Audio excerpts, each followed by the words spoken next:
Le 13 septembre dernier, Emmanuel Macron a présenté la nouvelle réforme du lycée pro et elle s'annonce particulièrement brutale et réactionnaire. En entretenant la confusion entre apprentissage et enseignement professionnel, il revient sur une décision émancipatrice fondamentale d'il y a un siècle, celle d'extraire l'enseignement professionnel du ministère du Travail pour le donner à l'Éducation nationale.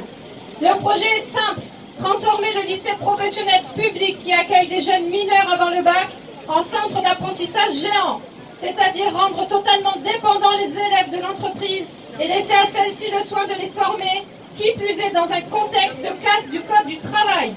La vie, la santé et l'amour sont précaires. Pourquoi le travail échapperait-il à cette loi, disait Laurence Parisot, l'ancienne patronne du MEDEF.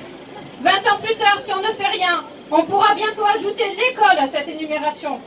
Ce projet de réforme consiste de fait à séparer les lycées professionnels du paysage scolaire français en les arrimant au monde de l'entreprise et à une vision surannée et irréelle de l'apprentissage, dénonçait le groupe Grenelle, composé de hauts fonctionnaires de l'éducation nationale, dans une tribune publiée en mai 2020 dans le Café pédagogique.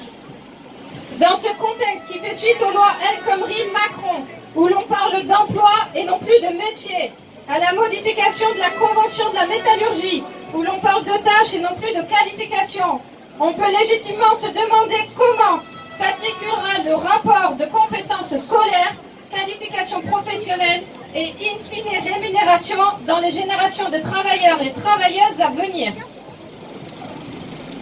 Aussi, et ce n'est plus un secret pour personne, les élèves des lycées professionnels ont toujours été les cobayes de l'éducation nationale et l'enseignement professionnel un laboratoire de pratiques dites innovantes.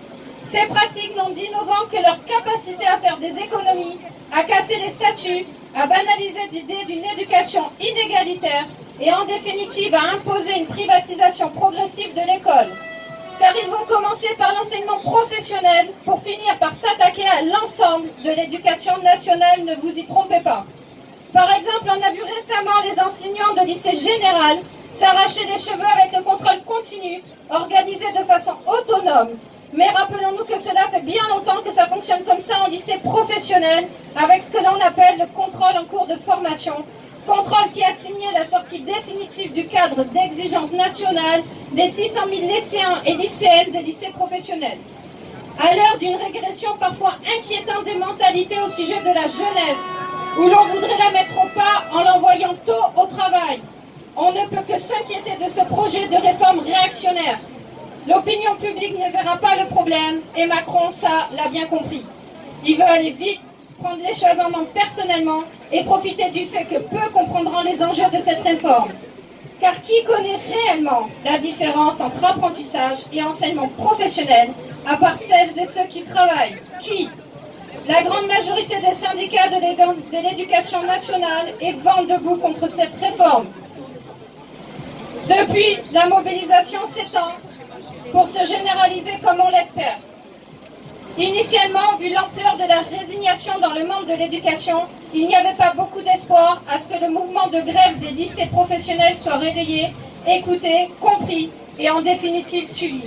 Mais le fait de s'inscrire dans une dynamique bien plus large, avec la date du 18 octobre qui coïncide avec toutes les luttes, peut permettre d'initier un élan plus fédérateur. Car ce dont souffrent nos lycées professionnels, mais au-delà notre école avec un grand E, et plus encore notre société, c'est de ce retour réactionnaire de la droite au service du capital qui, toujours plus avide d'argent et de pouvoir, s'attaque à l'ensemble de nos conquis et à tout ce qui pourrait favoriser notre émancipation.